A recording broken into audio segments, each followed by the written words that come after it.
একটুখানি লাড়াচাড়া দিলে আপনারা পড়ে যাবেন। আর যদি একবার পড়েন ওই সংবিধান বুড়িগঙ্গায় ফেলে দিব। নতুন করে সংবিধান লিখে আপনাদের বিচার প্রকাশ্যে করব, এই গাদ্দারদের বিচার। একটা সনদ হলো, সনদটা মানতেছেন না, আপনার চরম গাদ্দার। আপনারা যদি না মানেন, আমি একটা জিনিস পরিষ্কার বলি, হাসিনার চেয়ে শক্তিশালী ক্ষমতাধারী নেত্রী পৃথিবীতে ছিল কিনা জানি না। পুলিশ, বিডিআর, র্যাব, আর্মি কি ছিল না, কিন্তু আপনাদের সেটা নাই। আসসালামু আলাইকুম রহমতুল্লাহ। সুপ্রিয় দর্শক, আপনারা ভিডিওর শুরুতে শুনলেন কর্নেল হাসিনুর রহমান কি বললেন, যে হাসিনার চাইতে শক্তিশালী সরকার পৃথিবীতে ছিল নাকি আমার জানা নেই। সবগুলো বাহিনী তার হাতে ছিল, তারপরেও কিন্তু তাকে পালিয়ে যেতে হয়েছে। আর আপনারা তো নরবরের সরকার, আপনাদের একটু ধাক্কা দিলে আপনারা পড়ে যাবেন। পড়ে যাওয়ার পরে ওই সংবিধান বুড়িগঙ্গায় ফেলে দেওয়া হবে। দর্শক, আপনারা স্ক্রিনে দেখেন, শিশির মুনির ভাই গতকালকে একটা ফেসবুকে পোস্ট করেছে যে সরকার লিখিতভাবে জুলাই সনদ বাস্তবায়ন চায় না। চিন্তা করতে পারেন, এতগুলো জীবন গেল, এতগুলো আহত হলো, পঙ্গু হলো যে জুলাই আন্দোলনের কারণে, সেটাই নাকি বাস্তবায়ন করবে না। তো সামনেতে কি হতে যাচ্ছে আপনারা বুঝতে পারতেছেন। বাংলাদেশে হয়তো আরও বড় একটা আন্দোলন হতে যাচ্ছে। তো দর্শক, এখন আপনাদের কর্নেল হাসিনুর রহমানের ভিডিওটা দেখাবো। আপনাদের প্রতি অনুরোধ রইল, আপনারা পুরো ভিডিওটা দেখে যাবেন। তো বেশি দেরি করব না, চলুন আমরা ভিডিওটা দেখে আসি। উপস্থিত সবাই আসসালামু আলাইকুম। আজ 26শে মাসের সেই স্বাধীনতা ঘোষণা নিয়ে কথা বলবো। যেই ঘোষণা দেওয়ার কথা ছিল আমাদের শেখ মুজিবুর রহমান সাহেবের, উনি তা দেন নাই। উনি গিয়েছেন পালিয়ে। এই ভাগুড়া রাজনীতিবিদকে নিয়ে আমরা কত কিছু করেছি এত বছর, সত্য উদ্ঘাটন করি নাই। আমাদের এই ক্রান্তি লগ্নে আজকে রাতে পাকিস্তানিরা যেভাবে আমাদেরকে মানুষকে হত্যা চালায়, পিলখানা, বিডিআর, আমাদের সেই রাজারবাগ, কেউ কথা বলে নাই, সব পালায়ে গেছে ভারতে। তাজউদ্দিন সাহেব সব পালায়ে গেছে। বঙ্গবন্ধু একটা ভাষণ রেকর্ড পর্যন্ত করেন নাই, সেই ঘোষণা দিতেন শহীদ জিয়া। এটা যেমন তেমন ঘোষণা না, আপনারা অন্য কিছু মনে করবেন না। বিদ্রোহ হয়, আমি তো শপথবদ্ধ ছিলাম পাকিস্তানের পক্ষে, এই শপথ ভেঙে আমি বিদ্রোহ করলাম এবং একই সাথে সেনানিবাসে ঢুকে আমার অধিনায়ককে গ্রেপ্তার করে নিয়ে আসলাম। অধিনায়ককে গ্রেপ্তার করা যাতা বিষয় না, এটা আপনারা সবাই বুঝবেন না অধিনায়ক জিনিসটা কি। তারপরে সেই বিদ্রোহ যুদ্ধ চলে দীর্ঘ এত বছর, একটা বছর প্রায় 9 মাস যুদ্ধ। এই আওয়ামী লীগ ভারতে বসে যুদ্ধ তো করেই নাই, উল্টা 7 দফার একটা অনৈতিক চুক্তি করে বসে, যেই চুক্তিতে আমরা পরাধীন হয়ে যাই। আমার কেউ বলতে পারবেন স্বাধীনতার আগে আমরা পরাধীন ছিলাম? পাকিস্তান তো আমাদের ছিল, আমরা 7.5 কোটি লোক ছিলাম, আর ওরা ছিল 4 জাতিতে 5.5 কোটি। তো দোষ কার? এটা কেমন তোর হিসাব নিকাশ আমি কিছু এখনো বুঝি না। কি ছিল প্রত্যাশা, আর কি পেলাম? স্বাধীনতা আগে ভালো ছিলাম না পরে ভালো ছিলাম? আমি 2 বার গুম হয়েছি। এটা কি পাকিস্তান আমলে হলে আমি হইতাম? আমি কখনো হইতাম না। আমার দেশের কি সেঞ্চুরি করা হয়েছে রেপে, পাকিস্তানে তা করছে। এখন পাকিস্তানের কথা বলে আমাকে আর নতুন ট্যাগ দেওয়া হবে? সোজা কথা বুঝি না আমরা। ভারত প্রেমে আমরা আসক্ত। স্বাধীনতার পর দেখেন স্বজনপ্রীতির নিয়ম। এই আমাদের শহীদ জিয়া যেই সাহস নিয়ে উনি যুদ্ধে গেছেন, মা খালেদা জিয়ার সাথে কথাও বলেন, দেখাও করেন নাই, বলেনও নাই তুমি কি করবা। এটাই হলো যুদ্ধ।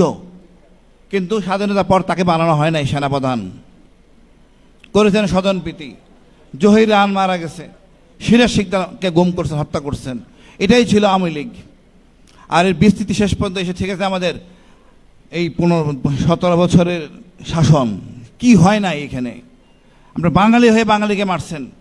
পাকিস্তানি মানলে 2টা কথা লাগে অন্য জাতির, যে বাঙালি হয়ে বাঙালির মানলে এটা লাগে, কষ্ট লাগে। এটা আমাদের দেশ, লুটপাট করে আমরা চলছি। অনেক সংস্কার হয়েছে, আপনার একটা আন্দোলন হলো, রক্তক্ষরণ হলো, একটা সনদ হলো, সনদটা মানতেছেন না, আপনার চরম গাদ্দার।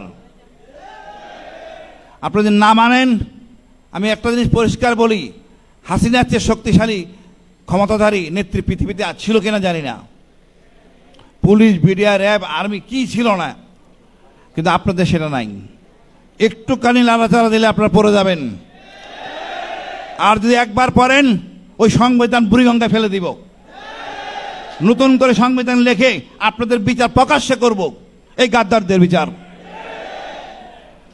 একটা যুদ্ধ হওয়ার পরেই কালকে দেখলাম কালামানিক বিচারপতি উনি জামিনে মুক্তি পাচ্ছেন। আমি বলি বিএনপির ভাইদের আপনাদের লজ্জা লাগে না? শহীদ জিয়াকে যে লোকটা বলে ভারতীয় পাকিস্তানি গুপ্তচর, সে কিভাবে মুক্তি পায়? আমার শহীদ জিয়ার বীরত্তম খেতাবটা ফিরে নিয়ে আসে, আপনি কিছু করেন নাই। খালেদা জিয়াকে ক্যান্টনমেন্টে বের করে দিয়েছে, এখনো কোনো বলিষ্ঠ ভূমিকা নেন নাই। এদেরকে সাইজ করেন, নাহলে আপনারা নিজেরাই সাইজ হয়ে যাবেন। জনগণ যখন বিপ্লবে স্বাদ পেয়ে যায়, স্বাধীনতা স্বাদ পেয়ে যায়, এর ফিরে আনা খুব কষ্টকর। আমি মনে করি জনগণ ঐক্যবদ্ধ আছে, কতজন লোক দরকার, কতটুকু দরকার আমার নিজ চোখে দেখা। সুতরাং আমি মনে করি দেশটা আমাদের, আমরা ঐক্যবদ্ধ হয়ে দেশটাকে সামনে নিয়ে যাই। হাদি হত্যা, হাদি আমাদের, আমাদের মির্জা আব্বাস ভাই আমাদের, দেশ যারা মারছে সেরা আমাদের। দেখেন ভারত ওই দুইটাকে ধরেছে, তাকে নিয়ে 14 দিন জামিন নিছে, যে কি বলে রিমান্ড নিছে। আমাদের কোনো আইনজীবী যায় নাই যে কি কথা বলতেছে, একটা আইনজীবী নিয়োগ করতে পারতাম সত্য জানার জন্য। তারপর তারা দিল্লি নিয়ে গেছে, আবার সে আমাদের নিয়ে রাজনীতি। ভারত আমাদের সুস্থ শান্তিতে থাকতে দিবে না। সুতরাং আমাদের সব সময় চেতনা আন্দোলন ধারণ রাখতে হবে, মনে রাখতে হবে ভারত আমাদের একমাত্র শত্রু। ওই ভারতকে চট থাপ্পড় মারি সোজা রাখতে হবে। আন্তর্জাতিক আদালতে আপনি আপিল করেন, আমাদের এই খুনিদেরকে আমাদেরকে দেয়, আমাদের কাছে ফেরত দেন, আমরা বিচার করবো, আমরা তদন্ত করব। আপনার ন্যারেটিভ আমরা বিশ্বাস করি না। অপরাধে যেই হোক তার বিচার হবে। আমি খুব ভালো লাগতো সেখানে আসতে পেরে। তবে আমার ভালো লাগতো আমাদের মাঝে যদি দু একজন সম্মানিত নারী নেতৃত্ব থাকতেন, কথা বলতেন, এটা খুব ভালো লাগতো। আমাদের দরকার। আমরা সবাই মিলেই দেশ, সবাই মিলেই দেশ, কাউকে বাদ দিয়ে আমরা আগাতে পারবো না। সবাইকে নিয়ে আমরা আগাবো। আপনাদের সবাইকে অশেষ ধন্যবাদ। আমার জন্য দোয়া করবেন, আমি আপনাদের জন্য দোয়া করি। বাংলাদেশ দীর্ঘজীবী হোক এবং শহীদ ব্যক্তিরা সবাই যেন সম্মানিত হয়। আসসালামু আলাইকুম। যাদের আত্মত্যাগের বিনিময়ে আমরা 71-এ মুক্তিযুদ্ধ স্বাধীন হয়েছিলাম, যে মুক্তিযোদ্ধারা জীবন দিয়ে আমাদেরকে স্বাধীন করে গিয়েছিল, আমি তাদের আত্মার মাগফিরাত কামনা করছি। আমি সেই সঙ্গে গত জুলাই আন্দোলনে যারা জীবন দিয়ে আমাদেরকে আজকে নতুন করে মুক্তির স্বাদ দিয়েছে, যারা আজকে আমাদেরকে আবার রাজপথে দাঁড়িয়ে প্রকাশ্যে মাথা তুলে কথা বলার সুযোগ দিয়েছে, আমি সেই শহীদ জুলাই যোদ্ধাদের আত্মার প্রতি শ্রদ্ধা জানাচ্ছি, সম্মান জানাচ্ছি। প্রিয় ভাইয়ের আমার, আজকে আমরা ইতিহাসের এমন একটা মহেন্দ্রক্ষণ এসে দাঁড়িয়েছি যেখানে আজকে ইতিহাস পরিবর্তন হয়ে গেছে, নতুন প্রত্যাশা সৃষ্টি হয়েছে, নতুন ধারণা সৃষ্টি হয়েছে। যুগে যুগে ইতিহাস বদলায়, ইতিহাস স্থির থাকে না, কারণ জনগণের মন স্থির থাকে না।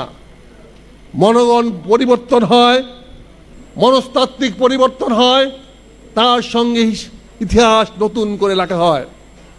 আজকে 2026 সনে দাঁড়িয়ে আমি যখন এই 25শে মার্চের কথা চিন্তা করি, তখন ভাবি এই 25শে মার্চে রাত্রে তো আমিও ঢাকা শহরে ছিলাম। আমি তো জীবন্ত সাক্ষী ঢাকা শহরের 25শে মার্চ রাত্রে কি হয়েছে। কিন্তু সেই কথাগুলো কি আমি স্পষ্ট করে আজকে বলতে পারবো? ইতিহাসে সেই পরিবর্তন গঠন করার সেই উদ্দেশ্য 41 সনে যাত্রা শুরু হয়েছে। তারপরে 47 সনে আমরা একটা মুসলমান ভূখণ্ড পেলাম, কিন্তু ইসলাম পেলাম না। দেশ পরিবর্তন হলো, কথা ছিল সেখানে ইসলামী চিন্তা, চেতনা, আদর্শ বাস্তবায়িত হবে, কিন্তু সেটা হলো না। তারপরে দেখলাম নতুন রাজনৈতিক দলের জন্ম হয়েছে 1949 সনে সরওয়ার্দী সাহেবের নেতৃত্বে, মৌলানা ভাসানী সাহেবের নেতৃত্বে, যার নাম ছিল আওয়ামী মুসলিম লীগ। তার মানে আদর্শ কিন্তু কাছাকাছি, মূল্যবোধ কিন্তু ইসলাম ধর্মীয়, কিন্তু সেখানেও দেখলাম আমাদের পথ দুই দিকে বেঁকে যাচ্ছে। একজন আমরা বলছি আমাদের হবে লক্ষ্য ইসলামী নীতি নির্ভর, আরেকজন বলছে তাদের লক্ষ্য হবে জনগণের অধিকার। আমরা একজন চেয়েছি আল্লাহর শাসন, আরেকজন চাচ্ছে আমরা জনগণের শাসন।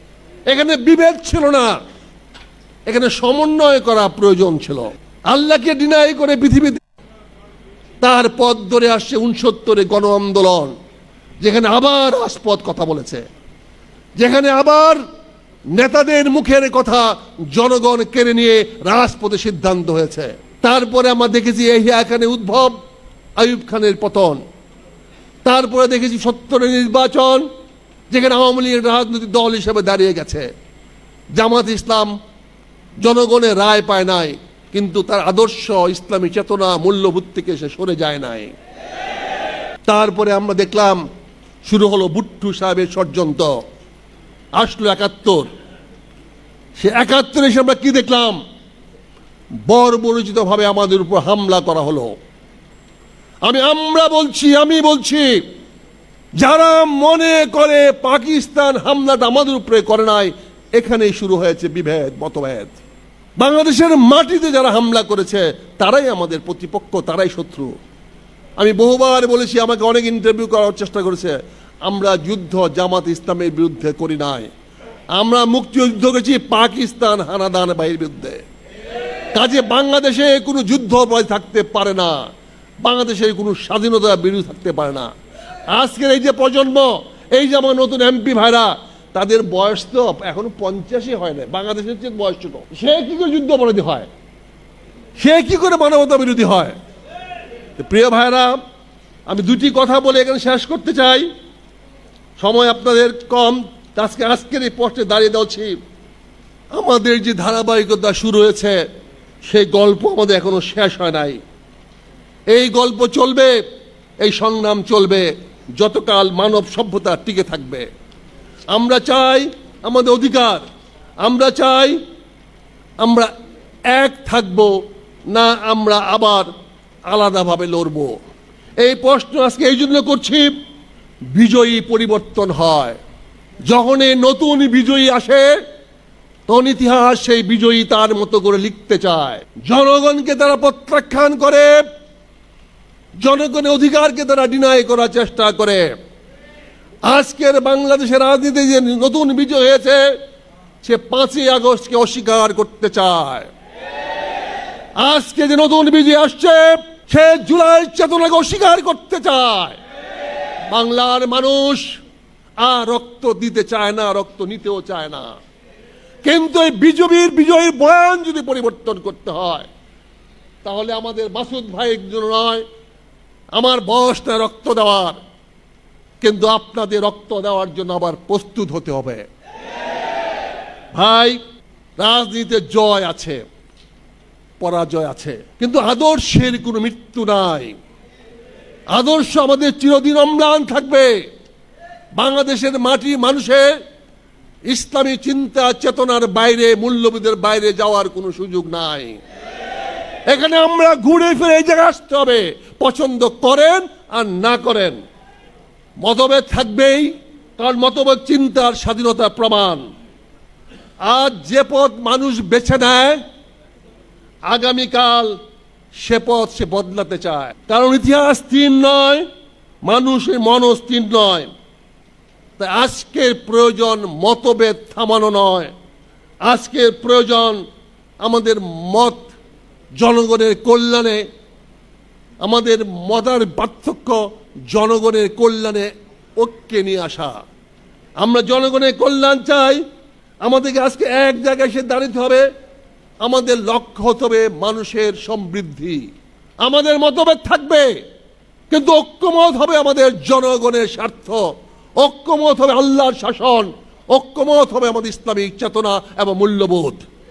প্রিয় ভাইরা, আদর্শ বেঁচে থাকে সময় ও মানুষের মধ্য দিয়ে নতুন রূপে। সুপ্রিয় দর্শক, আপনারা ভিডিওটা দেখলেন, তো সব মিলিয়ে আজকের ভিডিওটা আপনাদের কাছে কেমন লেগেছে? যদি ভালো লাগে ভিডিওটা শেয়ার করবেন। সকলকে ধন্যবাদ। আসসালামু আলাইকুম ওয়া রাহমাতুল্লাহ।